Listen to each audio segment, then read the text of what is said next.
आज हम एक ऐसे हॉरर मूवी के बारे में बात करेंगे जहां पर हम एक रिलीजियस कल्ट को भी देखेंगे।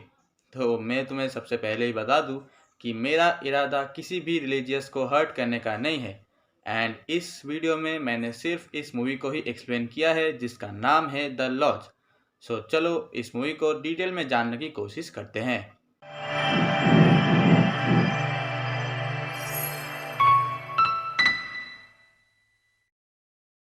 कहानी का शुरुआती दौर में हम एक डॉल हाउस को देखते हैं जो कि इस मूवी के कुछ सिचुएशंस को दर्शाते हैं। हम यहाँ पर मिलते हैं लॉरा हॉल से, जो कि अपने दोनों बच्चे मिया और एडन के साथ रहती है। यहाँ पर हॉल अपना मेकअप कर रही थी और अचानक से वो रोने लगती है, और उसके इस इमोशनल ब्रेकडाउन का कारण ये है कि उसके पति रिचर्ड का एक एक्स्ट्रा मैरिटल अफेयर चल रहा है। इसके बाद जब ये तीनों रिचर्ड के घर जाते हैं तो रिचर्ड हॉल से ये कहता है कि अब उसे डिवोर्स चाहिए क्योंकि वो अपनी गर्लफ्रेंड ग्रेस से शादी करना चाहता है। यह सुनकर हॉल बहुत ही दुखी और गुस्सा हो जाती है और वो अपने आप को शूट कर लेती है। हम यहाँ पर हॉल का फ्यूनरल देखते हैं और इसके बाद कहानी शिफ्ट होती है पूरे 6 महीने बाद, जहाँ हम एक थैंक्स गिविंग टेबल को देखते हैं और यहाँ पर रिचर्ड, एडन और मिया भी मौजूद है। रिचर्ड अपने दोनों बच्चों से ये कहता है कि उन्हें क्रिसमस सेलिब्रेशन के लिए उनके लॉज में जाना चाहिए जहां ग्रेस भी होगी, ताकि ग्रेस, एडन और मिया एक दूसरे को अच्छी तरीके से जान सके। यह सुनकर एडन गुस्सा होकर रिचर्ड को मना कर देता है और यहाँ तक कि वो ग्रेस को एक साइकोपैथ भी बुलाता है। और अगले ही सीन में हम ये देखते हैं कि एडन और मिया रिचर्ड का कंप्यूटर चेक कर रहे थे।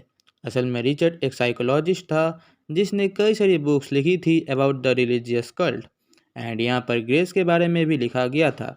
हमें यहाँ पर यह पता चलता है कि ग्रेस के पिताजी एरन एक क्रिश्चियन कल्ट ग्रुप के लीडर थे और इनका यह मानना था कि हमारे पापों का प्रायश्चित तभी होगा जब हम अपने शरीर को त्याग देंगे। उनका लीडर एरन का यह मानना था कि ऐसा करने से वो एक नई दुनिया में जा सकते हैं जहां वो एक पुण्य से भरी जीवन जी सकते हैं। और एरन के इसी गाइडेंस के वजह से कई सारे लोगों ने सुसाइड कर लिया, सिर्फ ग्रेस को छोड़कर, क्योंकि वो तो अभी तक जिंदा थी। यहाँ पर हम एक वीडियो भी देखते हैं जहाँ हमें इस ग्रुप मेंबर्स की डेड बॉडीज़ को दिखाया जाता है। यहाँ हम देखते हैं कि इन बॉडीज़ के मुंह पर टेप लगा हुआ था और उसके ऊपर सिन लिखा था। अब ये सब देखने के बाद तुम्हें ये अंदाज़ा ज़रूर हो गया होगा कि ग्रेस के ऊपर अपने पास्ट का कितना असर हुआ है। इसके बाद अगली सुबह हमारी फाइनली मुलाकात होती है ग्रेस से, जो कि इन लोगों के साथ इनके लॉज क्रिसमस सेलिब्रेशन के लिए जा रही है। ये लोग आधी रात को अपने लॉज में पहुंचते हैं और अपनी सारी चीज़ें अनपैक करने के बाद डिनर के लिए आते हैं, जहां पर एक मदर मैरी की तस्वीर थी, जिसको देखकर ग्रेस बहुत ही अनकंफर्टेबल सा फील करती है और अचानक उसे नोज ब्लीडिंग होने लगती है। अगली सुबह हम इन लोगों को आइस स्केटिंग करते हुए देखते हैं, जहां मिया अपने डॉल के साथ खेल रही थी कि तभी उसकी डॉल एक फिशिंग होल में गिर जाती है। ग्रेस मिया की मदद करने की कोशिश करती है पर वो खुद ही उस होल में गिर जाती है, पर रिचर्ड आकर ग्रेस को बचा लेता है। अगले ही सीन में हम ग्रेस को कुछ दवाइयाँ लेते हुए देखते हैं, पर रिचर्ड आते ही वो उन दवाइयों को छुपा लेती है। ग्रेस रिचर्ड से ये कहती है कि वो अकेले ही बच्चों का ख्याल रख सकती है, क्योंकि इनका यही प्लान था कि रिचर्ड ग्रेस को बच्चों के साथ अकेले रहने देगा ताकि वो एक दूसरे को अच्छी तरीके से जान सके। इसके बाद हम ये देखते हैं कि रिचर्ड ग्रेस को एक पुश्तैनी गन दिखाता है, जस्ट फॉर द सेफ्टी। यहाँ पर रिचर्ड ग्रेस को बंदूक चलाना सिखाता भी है, पर हम ये देखते हैं कि ग्रेस को पहले से ही ये बंदूक चलानी आती है और वो भी बहुत ही अच्छी तरीके से। खैर, इसके बाद रिचर्ड लॉस से चला जाता है और ग्रेस बच्चों के साथ कम्युनिकेट करने की कोशिश करती है, पर इन रिटर्न उसको कोई भी रिस्पॉन्स नहीं मिलता, तो मजबूरन वो अकेले ही क्रिसमस की सजावट करने लगती है।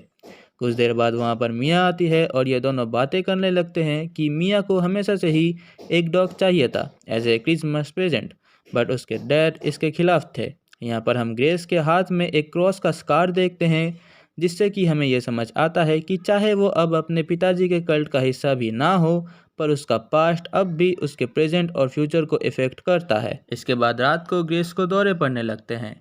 आसान भाषा में अगर मैं तुम्हें समझाऊं तो हम उसको एक पियानो बजाते हुए देखते हैं, जो कि बहुत ही क्रीपी साउंड करता है। वो बच्चों के रूम में जाती है और उनको कुछ ऐसे इमेजिन करती है जैसे कि वो उसके कल्ट मेंबर्स की डेड बॉडीज हो, पर सुबह होते ही वो खुद को अपने रूम में पाती है। उसी रात ग्रेस बच्चों के साथ मिलकर फिल्म देख रही थी और फिल्म देखते देखते वो सो जाती है। पर जब उसकी आंखें खुलती है तो वो खुद को बाहर बर्फ में पाती है और सडनली वो बर्फ टूट जाता है और एक आदमी ग्रेस को नीचे की तरफ खींचता है। वो आदमी कोई और नहीं बल्कि एरन ही था। इससे हमें यह समझ आता है कि ग्रेस चाहे अपने पास्ट से कितना भी भाग ले, पर उसका पास्ट उसका पीछा कभी भी नहीं छोड़ेगा। इसके बाद उसकी आंखें खुल जाती है। इट मीन्स कि वो सपना देख रही थी। आफ्टर दिस वो अपने फ़ोन को चार्ज करने की कोशिश करती है, पर उनके लॉज में इलेक्ट्रिसिटी थी ही नहीं और ना ही उनका जनरेटर काम कर रहा था। इतना ही नहीं, बल्कि उनके कमरे का सारा सामान और फ्रिज का सारा खाना भी गायब था। वो लोग एक दूसरे पर आरोप लगाते हैं और जैसे तैसे करके अपना गुजारा करते हैं। उसी रात ग्रेस को फिर से दौरे आने लगते हैं। वो अपने बेसमेंट में जाती है जहां उसे एडन की बॉडी दिखती है। एंड इन रियल लाइफ हमें ग्रेस को बच्चों के कमरे में पाते हैं विद द गन। बच्चे ग्रेस को होश में लाने की कोशिश करते हैं, पर ग्रेस मिया को धक्का देती है जिससे कि उसको चोट लग जाती है। होश में आकर ग्रेस इस लॉज से जाने के लिए प्रिपेयर होती है ताकि वो पास के शहर में जाकर रिचर्ड से कांटेक्ट कर सके, पर इसका कोई भी फ़ायदा नहीं होता क्योंकि वो तूफान में भटकती हुई अगेन अपने ही लॉज में आ जाती है। इसके बाद एडन ग्रेस से ये कहता है कि शायद हम लोग पहले ही मर चुके हैं और अब हम लोग एक पुर्गेटरी में फंस चुके हैं। अब जिनको पुर्गेटरी के बारे में नहीं पता तो देखो, पुर्गेटरी का सिंपल मीनिंग है नर्क। रोमन कैथोलिक चर्च के हिसाब से पुर्गेटरी एक ऐसी जगह है जहां आत्माओं को अपने बुरे कामों के लिए प्रायश्चित करना होता है। खैर, कहानी में वापस लौटकर हम यह देखते हैं कि ग्रेस को एक पेपर मिला है जिसमें मिया, एडन और ग्रेस की डेट ऑफ डेथ लिखी हुई है। अब वहीं दूसरी तरफ हम ये देखते हैं कि मिया बहुत ही ज़ोर से चिल्लाती है और ग्रेस वहां पर जाकर यह देखती है कि एडन ने फांसी लगा ली है, पर वो मरा नहीं। एडन ग्रेस को ये विश्वास दिलाता है कि वो लोग सच में एक पुर्गेटरी में फंस चुके हैं, पर यह बिल्कुल भी सच नहीं था।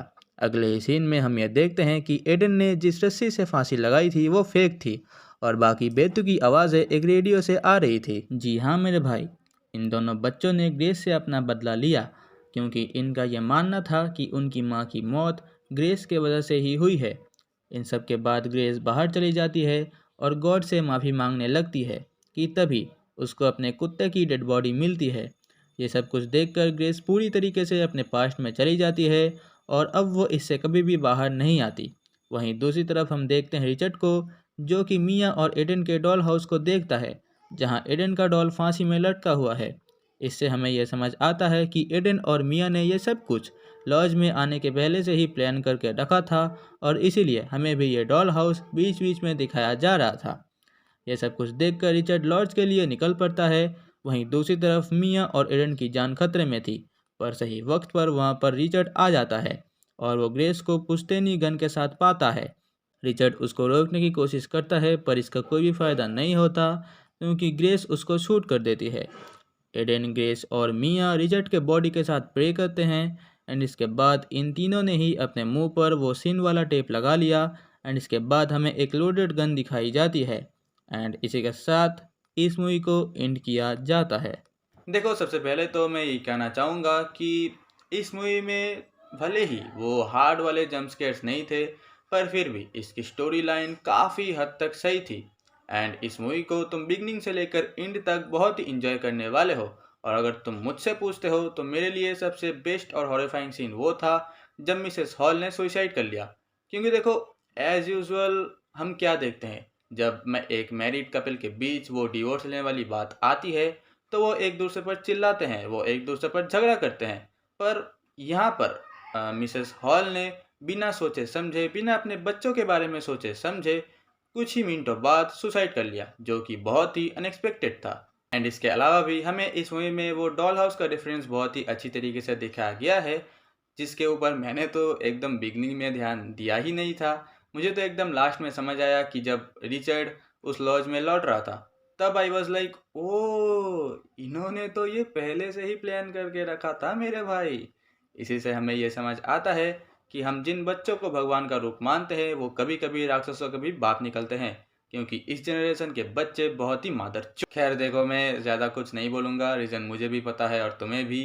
अब अगर तुम्हें ये मूवी अच्छी लगी तो तुम भी जाओ, ये वाली मूवी देखो और मज़े करो। एंड इसके बाद तुम अपना ओपिनियन मुझे कमेंट में ज़रूर बताना। एंड लाइक शेयर सब्सक्राइब तुम अपने हिसाब से कर देना। बाकी मैं चलता हूँ, मैं तुमसे फिर मिलूंगा किसी नए वीडियो किसी नए टॉपिक के साथ। तब तक के लिए अलविदा।